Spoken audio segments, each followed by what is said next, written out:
Hello, I'm Mayor Doug French of the City of Rye, and I want to spend the next few minutes giving you an update on things that are happening around Rye and with the City Council over the last month or so. There are really five key areas that we've been focused on. The first is the budget season. As we head into 2012, we're looking at our city budget, and the second is flood mitigation. The third is 1037 Boston Post Road. The fourth is respect to the recent storms and emergency response. And the fifth are some general quality of life issues.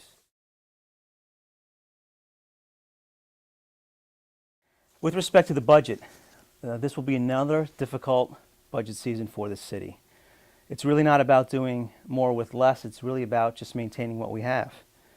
And people say, well, how can that be? How can the city have no money? Well, on the revenue side, when you look at our variable revenues, things like mortgage tax and sales tax and interest income, that's down $2 million over the last few years. Property taxes can't go up much more, and that's a good thing. We all support that. But plus we have a tax cap that prohibits us from doing that. And then when you look at our savings account, which we call our undesignated fund balance, that has dropped significantly the last few years as well. And finally, our credit card. Just like you and your households, our credit card is tapped out, and we're using that to pay for projects that have been previously approved. So the ability for us to go out and borrow as a council has been limited, and without going out to public referendum. So the levers on the revenue side are really strained for us. On the expense side, the operating budget is about $30 million. And a lot of that is spent in labor. And so when you look at the pie and the size of our expenses, although we've kept it flat the last 2 years in our overall expenses, which is a good thing, the makeup of that pie has changed with increases in health care and pension costs, which we're trying to maintain. And we've done a good job flattening the organization the last few years, reducing the number of supervisors that we have. However, that cannot continue, and there's really not a lot of opportunities for us to continue to do that. So we have to look at things such as deferring some capital projects, and we're going to have to, again, continue to keep the line and hold the line on expenses heading to 2012. So it will be a difficult balancing act once again for the city while we wait for the economic recovery to take form.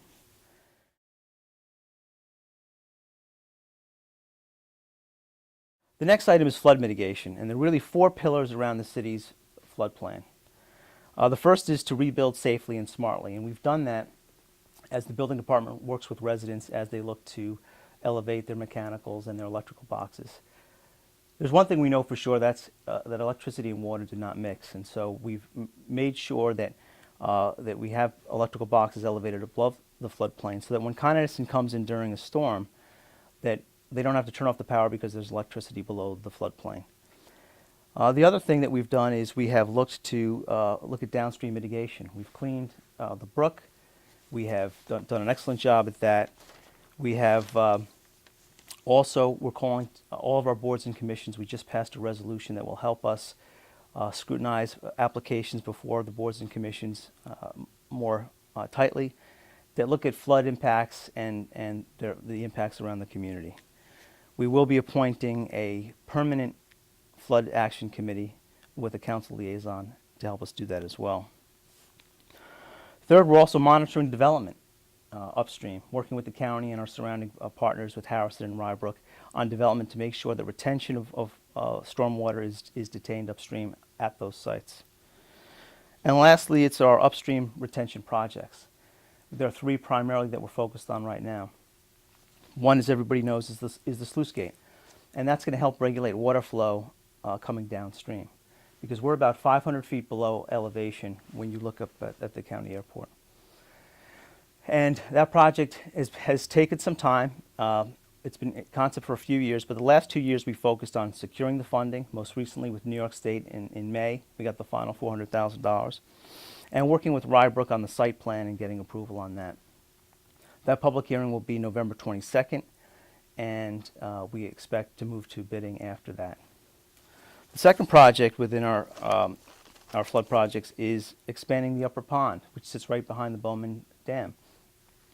And we're waiting for a grant so that we can continue a feasibility study with that.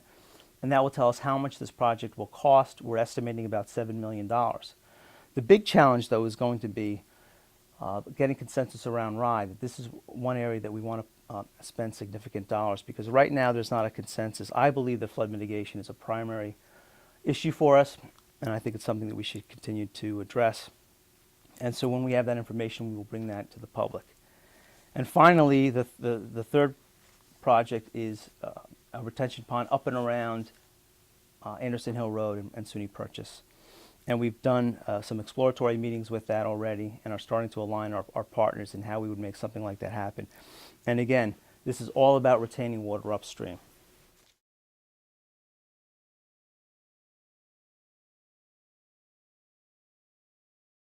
Another key issue that we have for the city is 1037 Boston Post Road, which is the old Lester's building, well, actually the current Lester's building. And the city has gone out to see if we can hire a broker that will help us in the sale of that building. We've made the decision not to turn it into a police station courthouse for $25 million. And so we're in the process now of looking to sell that building. We have a tenant through March of 2013, and we are starting that process. And despite some of the concerns in the community, there was never any approvals for an apartment building there or anything of that magnitude. We simply were looking at what a zone change that we currently have in our downtown, what impacts that would have if we were to extend that zoning. And we all came to the conclusion that we would rather sell the building and then discuss potential projects at that time.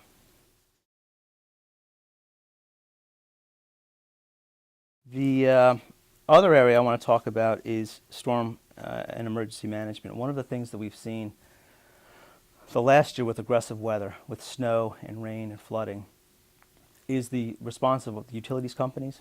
And in 2010, it was much better than it was in 2011. And we want to make sure that we get better local coordination and communication with our utilities companies. The other thing that we've done is we've increased our communication to the residents through our Nixle service, which has been very important. But we do want to start to create a volunteer network that's going to allow residents to reach out and help those in need.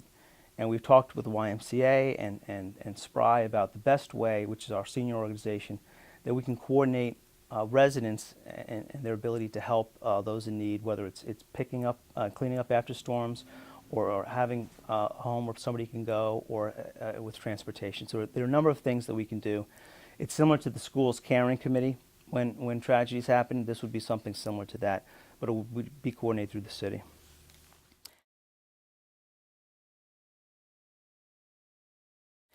And finally, quality of life. There are a number of quality of life issues before the council. And we have a plastic bag ordinance that is before us that we'll have a public hearing on November 16th. And that's to eliminate the plastic bags that you see in the bushes and around Rye. That's through our sustainability committee.